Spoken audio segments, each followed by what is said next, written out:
menos que normales como somos nosotros, la obsesión no es verdad. El demonio se contenta con la tentación y muchas veces ya sabe que no hemos de consentir, pero lo que quiere es perturbarnos y quitarnos la paz, como ya. Esto es todo. Como ya les dije, saben todas, además de la tentación, el demonio nos puede perseguir terriblemente por la obsesión o por la posesión. Y he estado dudando mucho tiempo si saltar todo esto, porque la obsesión es una cosa muy rara, ocurre rarísimas veces, y solo a almas muy elevadas, a los grandes santos en general. Y la posesión casi nunca. De manera que no es de actualidad. Pero después de pensarlo mejor, pues conviene que oigan por lo menos lo de la obsesión. La posesión no dejaré. Pero la obsesión sí, porque en absoluto podía ocurrir que viniese alguna obsesión. Estoy completamente convencidísimo que en esta santa casa no hay ninguna monja obsesa del demonio. Pero más vale prevenir que curar. Y saber hasta dónde puede llegar el demonio, si Dios se lo permite, para santificar un alma, no está mal. De manera que lo de la obsesión nos puede dar mucha luz. Ya digo, la posesión, como es una cosa tan rarísima, pues seguramente que la omitiré. Todavía lo voy a pensar hoy, si dedicar mañana también una charlita a la posesión, pero me parece que no. La obsesión sí, porque tiene su importancia, como verán. La simple tentación es la forma más corriente y universal con que ejerce Satanás su acción diabólica en el mundo. Nadie está exento de ella, ni aun los mayores santos. La tentación nos afecta a todos. En todas las etapas de la vida cristiana experimenta el alma sus asaltos. Varían las formas, cambian los procedimientos, aumenta o disminuye su intensidad, pero el hecho mismo de la tentación permanece constante a todo lo largo de la vida espiritual. Es un hecho. Nuestro Señor Jesucristo quiso ser tentado también para enseñarnos a nosotros la manera de vencer al enemigo de nuestras almas. Entre paréntesis, se me ocurre decir que a mí no me cabe en la imaginación que nuestro Señor permitiese al demonio que tentase a la Virgen. No le permitiría acercarse a la Virgen. La Virgen es una cosa demasiado limpia, demasiado inmaculada para que ese bicharraco se acerque a la Virgen. Él permitió al Señor que se acercase a él porque sabía que le iba a dar una paliza tremenda, pero probablemente no permitió al demonio que se acercase a la Virgen. Yo no me imagino a la Virgen sujeta a la tentación, no me lo imagino. ¿Le parece eso? Demasiado limpia la Virgen para que, y demasiado asqueroso el demonio para que se acerque a ella. Pero a veces el demonio no se contenta con la simple tentación, tratándose sobre todo de almas muy elevadas, a las que apenas impresionan las tentaciones ordinarias. Como la tentación ordinaria no le produce ningún efecto, pues intenta otra cosa. Despliega todo su poder infernal, llegando con la permisión de Dios, y Dios nunca permite los males, sino para sacar mayores bienes, para acabar de santificar a un alma. Llega el demonio, como digo, hasta la obsesión y a veces hasta la posesión corporal de la víctima. La diferencia fundamental entre ambas formas consiste en que en la obsesión la acción diabólica es extrínseca a la persona que la padece, mientras que en la posesión el demonio entra realmente en el cuerpo de la víctima, jamás en el alma. En el alma no puede entrar, pero entra realmente en el cuerpo de la víctima y la maneja desde dentro como el chofer maneja a su gusto el volante del automóvil. En la posesión. Rarísimamente, pero ocurre. Puede ocurrir. Vamos a ver la obsesión. Hay obsesión siempre que el demonio atormente al hombre desde fuera de una manera tan fuerte, sensible e inequívoca que no deje lugar a ninguna duda sobre su presencia y acción. Si hay alguna duda, ya veremos lo que hay que pensar. En la simple tentación no parece tan clara la acción diabólica. En absoluto podría obedecer a otras causas. Pero en la verdadera y auténtica obsesión, la presencia y acción de Satanás es tan clara, tan inequívoca, que ni el alma ni su director espiritual abrigan la menor duda de ello. El alma conserva la conciencia de su acción vital, eso sí. Puede moverse a su gusto, pero no porque la mueva el demonio no la mueve, no hay posesión. Tiene su dominio sobre su fuerza motriz y sobre todos sus órganos corporales, cosa que desaparece en la posesión. Pero nota claramente al mismo tiempo la acción exterior de Satanás, que trata de violentarla de una forma inaudita. Clases. La posesión puede ser interna o externa. La primera afecta a las potencias interiores, principalmente a la imaginación, provocando impresiones íntimas. La imaginación es uno de los 4 sentidos internos. Además de los 5 sentidos corporales externos, tenemos 4 sentidos internos en el cerebro. Y uno de ellos es la imaginación. Y hasta ahí puede llegar el demonio. Más allá no puede. Entrar en el alma, en la inteligencia, en la voluntad, no puede. Pero hasta la imaginación puede llegar. Y puede pintar cosas a la imaginación, y puede sugerir sugestión, y puede colorearla, y puede hacer 50.000 cosas a la imaginación. Puede. Porque está en el cerebro, la imaginación. No está en el alma. La segunda, o sea, la exterior, afecta a los sentidos externos en formas y grados variadísimos que vamos a ver después. Rara vez se produce solo la externa, la de los sentidos exteriores, ya que lo que el tentador intenta es perturbar la paz del alma a través de los sentidos. Pero hay casos en las vidas de los santos en que las más curiosas obsesiones exteriores, apariciones, golpes, etcétera, etcétera, no lograban alterar en nada la paz imperturbable de sus almas. Ya verán, ahora citaré algunos casos. Era inútil. El demonio no conseguía nada. La obsesión interna, es la peor, no se distingue de las tentaciones ordinarias más que por su violencia y su duración. Y aunque es muy difícil determinar exactamente hasta dónde llega la simple tentación y en dónde empieza la verdadera obsesión, sin embargo, cuando la turbación del alma es tan profunda y la corriente que la arrastra hacia el mal es tan violenta, que para explicarla sea preciso suponer una excitación extrínseca, cabe pensar en una obsesión íntima diabólica. Porque si se puede explicar naturalmente, como veremos, hay que explicarla naturalmente. En primer lugar, hay que pensar, qué sé yo, en un nerviosismo, en una histeria, en una neurastenia. Pero cuando es imposible explicar aquello con causas naturales, entonces no hay más que... Es preciso pensar en una causa preternatural del demonio o sobrenatural de Dios. Ya veremos, concretaremos más. La obsesión externa y sensible suele ser más espectacular. Lo que se ve por fuera, lo que afecta al oído, a los sentidos corporales, es más espectacular e impresionante, pero en realidad es menos peligrosa que la interior, a menos que se junte con ella, como ocurre muchas veces. Puede afectar a todos los sentidos externos. Hay numerosísimos ejemplos en la vida de los santos, porque ya les digo a ustedes que la obsesión casi siempre afecta a los santos nada más, almas muy elevadas, que como el demonio ve que con la simple tentación no puede hacer nada, llega hasta la obsesión, permitiéndolo Dios para santificarla más. Vamos a ver los 5 sentidos corporales, uno por uno, las cosas que ocurrieron aquí en los santos y que ocurren hoy todavía, algún caso muy concreto y muy de hoy, que vive todavía, les puedo contar, yo les contaré. La vista. La vista es afectada por apariciones diabólicas las más variadas.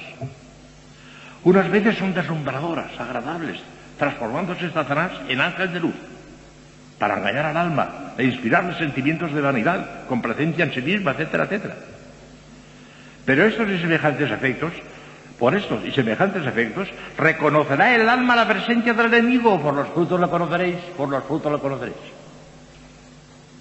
Aparte de otras normas que examinaremos al hablar del discernimiento de los espíritus. Otras veces aparece Satanás en formas horribles y amenazadoras para amedrentar a los siervos de Dios y apartarles del ejercicio de las virtudes, como se ve en la vida del santo cura de Ars, en muchísimos casos, de Santa Gema Galgani y muchos más. Otros, en fin, se presentan en forma seductora y voluptuosa para arrastrarles al mal, como ocurrió con San Hilarión, San Antonio Abad, Santa Caterina de Siena y San Alfonso Rodríguez. A la vista, a nuestro Padre Santo Domingo se le presentó muchísimas veces el demonio, en formas muy variadas. Por cierto, que hay un caso muy curioso, en la leyenda de nuestro Padre Santo Domingo de aquella época. Se dio el caso de una noche, estaba nuestro Padre Santo Domingo leyendo, hablando en el pie del caso. Entonces no había luz eléctrica, claro. Y estaba leyendo con una vela encendida, era de noche. Y va y se le presenta el demonio en forma de mono, un mono. No había ningún mono por allí, era el demonio, porque no había ningún mono por allí, ningún absoluto. Y Santo Domingo, burlándose de él, dijo, toma. Le dio la vela, sosténme la vela mientras yo leo. El demonio le tuvo que sostener la vela. Por lo menos eso cuenta la leyenda, Porque en esas cosas medievales hay una cantidad de leyendas tremendas, que sin hacer para nada de menos a los santos en cuestión, mentiras también. Hay muchísima leyenda que no es verdad. Pero en fin, una de las leyendas es que el demonio le sujetó la vela. Bueno, pues Santa Teresa se le presentó el demonio de muchísimas maneras, muchísimas veces. Y era tan valiente que se burlaba de ellos. No le hubo miedo. Se me presentó el demonio y no le hubo miedo. Dice, no le tenía miedo ningún. Un día fue tal el acoso de los demonios de Santa Teresa que cogió un crucifijo, se puso de pie y dijo, ahora que vengan todos los demonios del infierno juntos, a ver qué podrán hacer siendo yo sierva de ellos. Me asó y se me adelantó. Ella fue la que adelantó a los demonios. Y con un poquito de agua bendita, como ella dice, se les espantaban en la agua bendita, no fue fenomenal. Ahora que la vista se presenta también. Y hay algún caso moderno, después lo contaré. Oído. El cura de Ars. El oído es atormentado con estrépitos y ruidos espantosos, con obscenidades y blasfemias en Santa Margarita de Cordona, o recreado con cantares y músicas voluptuosas para excitar la sensualidad. ¿Oído? Al pobre cura de Ars no le dejaba dormir. Unos estrépitos terribles por la noche. Un terremoto que sacudía la casa. A veces le corría a la cama para no dejarla dormir. Se enteró la gente de que tenía cosas de esas, ¿verdad? Y un hombre valiente dijo, señor cura, yo voy a ir con usted por la noche para hacerle la guardia y para hacerle compañía, para que usted esté más tranquilo. Y cogió un fusil, se presentó con un fusil. Ridículo, porque al demonio no se le puede pegar un tiro, porque es un espíritu, ¿verdad? Pero se presentó con un fusil. Y entonces, quiero pasar la noche con usted, le dijo el cura de Ars. Y efectivamente, a medianoche, pues así, un estrépito tremendo, terrible. Aquí el hombre se echó a temblar y el cura de Ars le dijo, que tranquilo, es el demonio. ¡Oh, echó a correr! Pero el cura de Ars, tranquilo, es el demonio. Tranquilo. ¿Qué pasa ahí? El olfato percibe unas veces los olores más suaves para excitar la sensualidad. O la más intolerable pestilencia. Numerosísimos ejemplos en los líderes de los años. El gusto, es valentía que puede ocurrir esto, es afectado de muy diversas formas. A veces el demonio trata de excitar sentimientos de gula, produciendo la sensación de manjares suculentos o licores deliciosos que nunca había probado el sujeto que lo experimenta. Pero lo más frecuente es excitar la sensación de una amarguísima hiel en los alimentos que toma, para extenuar sus fuerzas, apartándolas del sustento necesario, o mezclando con la comida cosas repugnantes para que no coman. Casos modernos, les voy a contar uno. Y hay más. El padre Ignacio Belén de Rigada, que era un verdadero santo y un gran teólogo, fue mi profesor en las clases de espiritualidad y de mística. Después del padre Lozano, él fue el que me metió en la mística, el padre Ignacio Rigada, que era obispo, del que fue obispo era hermano del que fue obispo de Córdoba, del padre Parvado. Bueno, pues de Salamanca mismo, que digan. Estoy diciendo tonterías. El obispo de Córdoba, que era el padre Aldiro. Bueno, pues resulta que el padre Ignacio nos contó alguna vez de una de sus dirigidas, nosotros sabíamos quién era la Madre Amparo. La Madre Amparo fue la priora del convento de Cantalapiedra, Clarisas, fundado por el padre Eleuterio y por ella misma. La fundó el padre Eleuterio y ella misma la fundaron.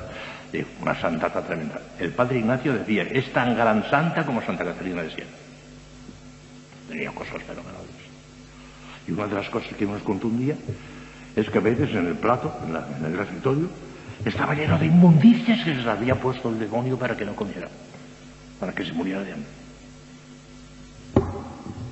Y nos contó cada cosa de la Madre Amparo que me hacía miedo, ¿eh? Ahora ya valiente, tremenda, ya nos inmutaba. Está el proceso en marcha. El padre Ignacio nos dijo, la tengo por santa tan grande como Santa Catarina de Siena. Y es decir, ¿qué cosas al demonio, eh? Poner porquerías en el plato para que no comiese. El tacto. El tacto difundido por todo el cuerpo sufre de mil maneras la nefasta influencia del demonio. Unas veces son golpes terribles, como consta históricamente de Santa Catarina de Siena, de Santa Teresa, de San Francisco Javier, de Santa Gemma Galvani. Golpes tremendos. Otras, abrazos y caricias voluptuosas, como cuenta de sí mismo San Alfonso Rodríguez. Otras, en fin, permitiéndolo Dios, llega a extremos que no se pueden describir.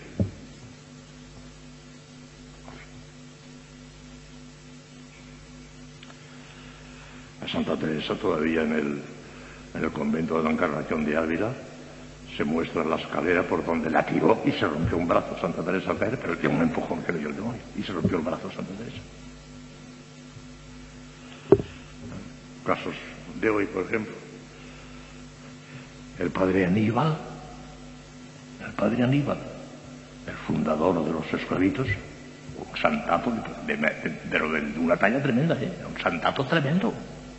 Bueno, allí ya lo tienen por santo ya. Tiene un sepulcro precioso. Yo he besado muchas veces la lápida del sepulcro, un mausoleo precioso dentro del terreno del convento, de la casa donde viven los esclavitos. Bueno, pues el padre Luis, que es un santazo también, pero grande. El padre Luis es un santazo, el que estaba al frente de ellos. Por eso yo les quiero tanto a los esclavitos.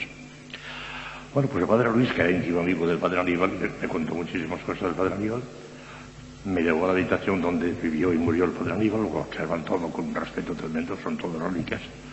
Le dijo, por esa puerta, en la habitación donde vivía y murió el padre Aníbal, hay dos puertas, una que da al pasillo, un pasillo, y otra que da no sé dónde, y en esa puerta se abría y se asomaba el demonio muchas noches para asustarle, para entrar. Por esa puerta. Se lo había dicho padre Aníbal. Y yo bajé y subí muchas veces una escalerita de madera, bastante pendiente, una escalerita, por donde el demonio le dio un empujón, le tiró, quedó chorreando sangre porque hizo no sé cuántas heridas, y el padre Luis me enseñó la túnica blanca, que van vestidos de dominicos, menos esto, menos la esclavina y los demás dominicos. Me enseñó la túnica blanca llena de sangre, que la guarda como una reliquia, de cuando el demonio le tiró por la escalera. Se apareció muchísimas veces al padre Aníbal. Era un santazo tremendo. El demonio se daba cuenta de que aquella fundación empezaría y una orden religiosa fantástica que le haría un daño terrible, porque yo les he dicho muchas veces a los esclavitos, como continuéis en este plan, con el fervor y la abnegación que tenéis ahora, y esa devoción tan enorme a la Virgen María, aquí están naciendo ahora una orden de primerísima categoría. Se lo he dicho ahí. No vaya atrás, por amor de Dios, que esto es maravilloso. Sí. Bueno, pues ya ven el demonio con el padre Aníbal. El padre don Baldomero Jiménez Duque, que fue su director espiritual, que le conoció, está convencido que era un gran santo también. Y el padre Luis, el padre Aníbal era un gran santo. Están completamente convencidos. Tiene un mausoleo, como digo, precioso. Y he besado con gran respeto, porque les quiero a esos esclavitos. Y los esclavitos que yo conozco, hay unos cuantos que es un encanto ahí, qué abnegación, qué espíritu de sacrificio, qué devoción a la Virgen, qué locura, durmiendo en el suelo, ¡la maravilla! Le dice, ay, si continuáis aquí está naciendo ahora, está brotando ahora una orden religiosa de las más gloriosas. Así se lo dice. No sé en qué parar. El demonio les persigue muchísimo. Es un mártir, el padre Luis es un mártir de lo que le está pasando. Claro, no está nada, ¿no? A mí, de él, del padre Luis, no me ha dicho nada, pero estoy convencido que se le aparece también el demonio. No me ha dicho nada de él, me lo dijo de Aníbal. Para que vean. Conducta práctica del director de las almas. Esto es interesantísimo, porque puede interesarnos a todos. Porque sin ser director espiritual, un alma puede ayudar a otra con un consejo, con una cosa, puede ser útil, saber lo que conviene hacer en estos casos. Ante todo, es merecer mucha discreción y perspicacia para distinguir la verdadera obsesión de un cúmulo de enfermedades nerviosas y desequilibrios mentales que se parecen mucho a ella. Insensato sería, además de herético e impío, negar en redondo y a rajatabla la realidad de la acción diabólica en el mundo, toda vez que consta expresamente en las fuentes mismas de la revelación, hay endemoniados en el Evangelio, a montones, y ha sido contrastada 1000 veces con pruebas inequívocas e irrefutables en las vidas de los ángeles. Existe la posesión diabólica, y existe la posesión diabólica. Uno de los grandes éxitos que está teniendo el demonio en este mundo ahora, lo dice Don Mestov, en un librito precioso que tengo yo en Madrid, Teología de la Mística, dice, uno de los grandes éxitos del demonio es hacer creer a la gente que no existe. Y hay muchos, incluso curas y demás, que, no, el demonio no existe. No, es de fe que existe, y que fue ángel bueno, y que le castigó a Dios convirtiéndolo en demonio. Y que son millares y millares y millares y millares de demonios los que hay, castigados por Dios. Eso es de fe. Bueno, que está contrastado que es verdad, pero no cabe duda que un sinnúmero de fenómenos aparentemente diabólicos reconocen en la práctica causas mucho menos espectaculares. Es norma de elemental prudencia fomentada siempre por la Iglesia la de no atribuir al orden sobrenatural o preternatural lo que pueda explicarse con mayor o menor probabilidad por causas puramente naturales. Lo que pueda explicarse por una histeria, por una histeria, no lo vayamos a achacar al demonio o lo vayamos a achacar al ángel de la guarda. Lo preternatural es lo diabólico, lo sobrenatural es lo del ángel de la guarda o lo de los santos del cielo. Pero si se puede explicar naturalmente, vamos a otro. Y ahora vamos a ver la prudencia que hay que tener para distinguir y para hacer y para ver qué. El director obrará con prudencia si tiene en cuenta las siguientes normas. La obsesión no se produce ordinariamente sino en almas muy adelantadas en la virtud. Un principiante de tiempo obsesionado ha de ser un santo de primera categoría, casi siempre ya son. ¿Te acuerdas? Para una cosa muy, muy graciosa. Ustedes habrán oído hablar de Miguel de Unamuno. Unamuno era un hombre extraordinario, era un talento genial y un hombre extraordinario. De joven había sido muy cristiano y muy devoto, pero perdió la fe y después hizo mucho daño, muy incrédulo. Pero tenía una obsesión tremenda por la religión. Estaba preocupadísimo por la religión. Se murió de repente un día en Salamanca, el año 36, poco después de estallar la guerra, el movimiento nacional. Pero estoy completamente convencido que si no se hubiera muerto de repente, que se quedó sentado en la mesa donde estaba comiendo y se quedó muerto, si hubiese tenido tiempo para pensarlo, llama al cardenal primado de Toledo para confesarse. Seguro, porque tenía una obsesión tremenda por las cosas de Dios. Por cierto, que en el cementerio de Salamanca es impresionante que está en un nicho, a la altura de, qué sé yo, de esta reja, un poquito más alto, en un nicho, y pone Miguel de Unamuno tal. Y pone un versito de una de sus poesías, que tiene poesías, y una es el Cristo de Velázquez. Maravillosa poesía, el Cristo de Velázquez. Bueno, pues tiene ese versito. Méteme, eterno Padre, en tu pecho, misterioso hogar, que vengo cansado del duro bregar. Es posible que el Señor haya tenido misericordia, porque tenía la obsesión religiosa, digo. Y entre ese espacio que hay entre la muerte real y la muerte aparente puede que hiciese alguna acta de condición. No me imagino a Unamuno en el infierno, no sé, era un hombre muy obseso por las cosas de Dios, no sé. La misericordia es muy grande. Lo cierto es que a lo que iba yo, porque esto no sé por qué lo he dicho, iba yo que un día, él iba mucho a San Esteban, a nuestro convento de Salamanca, porque era amigo de los frailes, y le gustaba a la gente, y hablaba. Y un día, hablando con el padre Lentero, Unamuno le dijo, Padre Lentero, con una sonrisita de sorna, le dijo, Padre Lentero, ustedes, los teólogos y los místicos, hablan mucho del demonio. Yo creo que eso es un poco de imaginación de ustedes. A mí no se me ha parecido nunca el demonio, dijo uno. Y el Padre Lentero dijo, claro, a ti no se te aparecerá nunca. Ya eres tú bastante demonio, a ti no se te aparecerá, no te preocupes, puedes vivir tranquilo, a ti no se te aparecerá. El demonio se aparece a los grandes santos, a los santos. De manera que la obsesión no se produce ordinariamente, sino en almas muy adelantadas a la virtud. A las almas ordinarias y mediocres, que son la inmensa mayoría de los cristianos piadosos, el demonio se contenta con perseguirlas a base de la simple tentación. Examine, pues, el director la clase de alma que tiene delante, y por ahí podrá sacar una primera conjetura sobre el origen diabólico o puramente natural de sus presuntas obsesiones. A ver qué alma tengo delante. Vea también con toda diligencia y cuidado si se trata de un alma normal, perfectamente equilibrada, de sano juicio, enemiga de las exageraciones y encarecimientos, o si se trata, por el contrario, de un espíritu inquieto, desequilibrado, enfermizo, de antecedentes histéricos, atormentado por los escrúpulos o deprimido moralmente por algún complejo de inferioridad. Hay almas, parece mentira, que hasta ahí se pueda llegar en la vanidad. Hay almas que se sienten humilladas porque se sienten inferiores, tienen complejo de inferioridad y quisieran sobresalir un poco más. No están conformes con ser inferiores. Y pueden estas almas que están enfermizas, porque tienen una tendencia tremenda a la vanidad, pueden dar a entender que tienen obsesiones para que las tengan para subir de categoría. Puede darse ese caso. Por eso hay que saber a ver qué clase de alma tengo delante, que es una de estas bombas que lo que busca es sobresalir un poquito y ya está terminado. Ya no necesita más examen. Este segundo dato es de importancia excepcional y muchas veces decisiva. Sin embargo, no se debe emitir un dictamen demasiado apresurado. Cabe perfectamente la obsesión diabólica en un sujeto histérico y desequilibrado. Cabe también en ellos, cabe.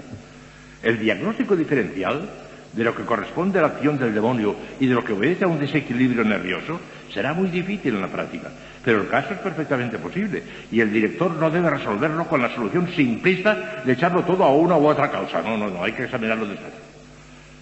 Dele por su cuenta las normas de tipo moral que corresponde a su oficio de director de almas y, si es preciso, en algún caso excepcional, si es preciso, remítala a un psiquiatra o médico católico que cuide de aliviar sus tormentos desde el campo de la medicina y de la terapéutica. Pero sí en casos excepcionales. cuando se ve que es una enfermedad. Los caracteres auténticos de la verdadera obsesión diabólica aparecen con suficiente claridad cuando se revela por signos visibles a todos. Por ejemplo, la traslación del lugar de un objeto cualquiera por una mano invisible, se ve que corre aquello y que nadie le toca. Cuando aparecen en el paciente marcas sensibles, que tiene cardenales, tiene heridas que alguien les ha explodido, de la crueldad del demonio, que no pueden atribuirse a ninguna causa puramente natural. Y cuando la persona que la padece ofrece todas las garantías de ecuanimidad, posesión de sí misma, sinceridad y sobre todo virtud acrisolada. Ya hemos dicho que el demonio no suele obsesionar a las almas vulgares y mediocres, pero puede hacerlo, para que se vea la prudencia que tiene que tener el director espiritual. A veces, sin embargo, permite el Señor la obsesión diabólica en almas vulgares y aún pecadoras, como expiación saludable de sus pecados y con el fin de darles una idea impresionante de lo espantoso del infierno y de la necesidad de salir del pecado para liberarse de la esclavitud de Satanás. Pero lo ordinario, lo normal y corriente, es que padezcan los asaltos obsesionantes del demonio tan solo las almas de virtud muy elevada o que caminan muy en serio hacia la santidad. Mirad. Fíjense bien, ahora el parrafito que viene, que tiene muchísima sustancia, voy a terminar ya. Comprobada, al menos con discreta y prudente probabilidad, comprobada la realidad de la obsesión diabólica, el director procederá con la máxima paciencia y suavidad de formas. Esas almas atormentadas necesitan la ayuda y el consuelo de alguien que les merezca entera confianza y les hable en nombre de Dios. Su principal preocupación se encaminará a reanimar al alma, a levantar el ánimo decaído. Le hará ver cómo todos los asaltos del infierno resultarán inútiles si ella pone de su confianza en Dios y no pierde la serenidad. Háblele de la insensatez e imprudencia del demonio, que no conseguirá con sus asaltos más que aumentar los méritos y la belleza de su alma. Recuérdele que Dios está con ella ayudándola a vencer. Si Dios está con nosotros, ¿quién podrá contra nosotros?, dice San Pablo a los Romanos. Y a su lado está también María, su dulce madre, el ángel de la guarda, cuyo poder es enormemente superior al de Satanás. Recomiéndele que no pierda nunca la serenidad, que desprecie al demonio, que le escupa al rostro si se le presenta en forma sensible, que se arme con la señal de la cruz y el uso de los sacramentales, sobre todo del agua bendita, de cuya eficacia reconocida consta contra las chandas del demonio en las vidas de los santos. En Santa Teresa, tremendo. Dice Santa Teresa que la señal de la cruz le asusta.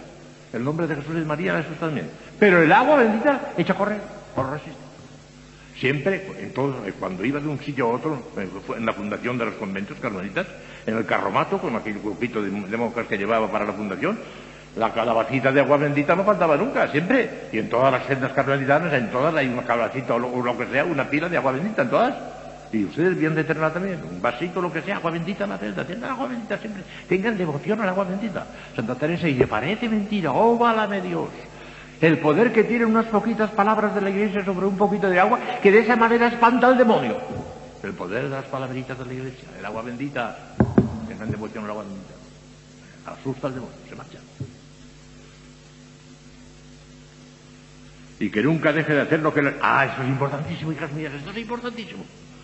Esa persona obsesionada, que nunca deje de hacer lo que el enemigo trata de impedir que haga, y que jamás haga lo que le sugiera el demonio que haga.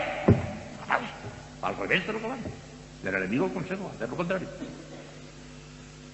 Insístale en que le dé cuenta detallada al superior, al director espiritual, que le dé cuenta detallada de todo cuanto ocurra, sin ocultarle nunca absolutamente nada, por duro y penoso que le sea. Hágale ver, en fin, que Dios se vale muchas veces del mismo demonio para purificar y acrisolar el alma, y el mejor modo de secundar los planes divinos es abandonarse enteramente a la voluntad santísima de Dios, permaneciendo en humilde aceptación de todo cuanto disponga y por todo el tiempo que él quiera, pidiéndole tan solo la gracia de no sucumbir a la violencia de las tentaciones y permanecerle fiel hasta la muerte. Y por último, en los casos más graves y persistentes, el director espiritual podrá echar mano de los exorcismos prescritos por el ritual romano u otras fórmulas aprobadas por la Iglesia, pero teniendo en cuenta que ha de ser en privado. En público necesita permiso expreso en cada caso del ordinario del lugar, del obispo. No se puede hacer exorcismo más que porque sí, en privado sí, pero en público voy a hacer no. Y la Iglesia tiene muchísimo cuidado en esto porque yo tengo un libro precioso, lo tengo en Madrid, escrito por un jesuita, el padre Tonquedec, que fue muchos años, 20 y tantos años, el exorcista oficial de la diócesis de París. Un hombre especialista en esto. Y el libro se titula, en interrogante, se titula ¿Acción diabólica o enfermedad? En interrogante. Y dice él, en mi larga experiencia como exorcista de la diócesis de París, alguna vez me he encontrado con alguna verdadera posesión diabólica. Pero rarísima vez. La inmensa mayoría de las cosas eran neurastenias, eran histerias, eran cosas. Lo dice el padre Tonquedec. Era el exorcista oficial de la Iglesia de París. Siempre en privado y sin avisar al paciente que le va a exorcizar, sobre todo si se teme que la noticia le causará gran impresión o turbación de espíritu. Basta con decirle que se va a rezar por él una oración aprobada por la Iglesia. Cuando digo, vuelvo a repetir lo que he dicho antes, estoy segurísimo, segurísimo, moralmente segurísimo, de que en esta Santa Casa no hay ninguna monja de obsesión diabólica, pero no está mal que hayan oído esto una vez en la vida, que lo hayan oído, para ver hasta dónde puede llegar el demonio si el Señor se lo permite, y no asustarse y pasar por todo eso que acabo de decir. Humildad, oración, humildad, oración, humildad, oración, siempre la misma canción, porque no hay otra. Con humildad y oración vencerán todas las hechanzas del demonio, aunque no fuese posesión, sino incluso posesión, no, le vencerían. Con oración y humildad se consigue todo, dijo el Dios. No me digan que siempre os digo lo mismo, porque se lo diré 50.000 veces que vengan y siempre, porque no hay otro camino. Con oración y humildad se vence al mundo, al demonio y a la carne. No sé todavía, lo pensaré despacio. Si mañana les hablo un poquito de la posesión, no sé, lo pensaré, pero probablemente no. Pasaré al tercer enemigo, que es nuestro propio cuerpo. La palabra carne no me gusta, es fea. Pero el cuerpo es un enemigo nuestro en muchos aspectos, ya veremos también.